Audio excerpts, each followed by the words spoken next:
ಪಹಲ್ಗಾಂವ್ನಲ್ಲಿ ಒಂದು ದೊಡ್ಡ ಘಟನೆ ನಡೀತು. ಆ ಪಹಲ್ಗಾಂವ್ನಲ್ಲಿ 26 ಜನರದ ಕೊಲೆ ಆಯ್ತು. ಯಾಕೆ ಕೊಲೆ ಆಯ್ತು? ಯಾಕಂದ್ರೆ ಮೋದಿ ಸರ್ಕಾರ ಅಲ್ಲಿ ಸೆಕ್ಯೂರಿಟಿ ಕೊಟ್ಟಿಲ್ಲ. ಯಾರು ಟೂರಿಸ್ಟ್ ಹೋಗಿದ್ರು, ಅಲ್ಲಿ ಯಾರು ನೋಡಕ್ ಹೋಗಿದ್ರು, ಅವರಿಗೆ ಪೊಲೀಸ್ ಸೆಕ್ಯೂರಿಟಿ ಆಗಲಿ, ಬಾರ್ಡರ್ ಫೋರ್ಸ್ ಆಗಲಿ, ಅಥವಾ ಅಲ್ಲಿ ಮಿಲಿಟರಿ ಆಗಲಿ ಅವರಿಗೆ ಸಹಾಯ ಮಾಡಲಿಲ್ಲ.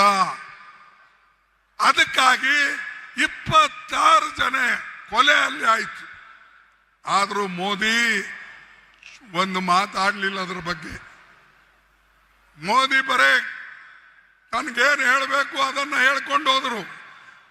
ಮತ್ ನಾನು ಒಂದು ಮಾತನ್ನ ಹೇಳಿದ್ದೇನೆ, ಇನ್ನೂವರೆಗೆ ಅದರ ಉತ್ತರವನ್ನ ಬಂದಿಲ್ಲ. ಮೋದಿ ಅವರು 17ನೇ ತಾರೀಕು ಕಾಶ್ಮೀರ್ಗೆ ಹೋಗೋರಿದ್ರು.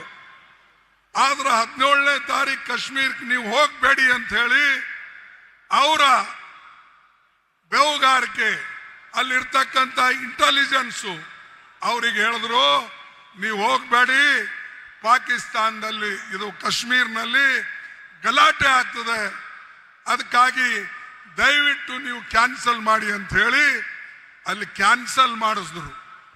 ಇದು ನಿಮಗೆ ಗೊತ್ತಿದ್ದಾಗ 17ನೇ ತಾರೀಕು ನೀವು ಕಾಶ್ಮೀರ್ಗೆ ಹೋಗ್ತಕ್ಕಂಥ ಪ್ರೋಗ್ರಾಮನ್ನ ಕ್ಯಾನ್ಸಲ್ ಮಾಡುವಾಗ ನೀವು ಯಾಕೆ ಈ ಟೂರಿಸ್ಟ್ ಅನ್ನ ಪೊಲೀಸರ ಮುಖಾಂತರ ಯಾಕೆ ಹೇಳಲಿಲ್ಲ?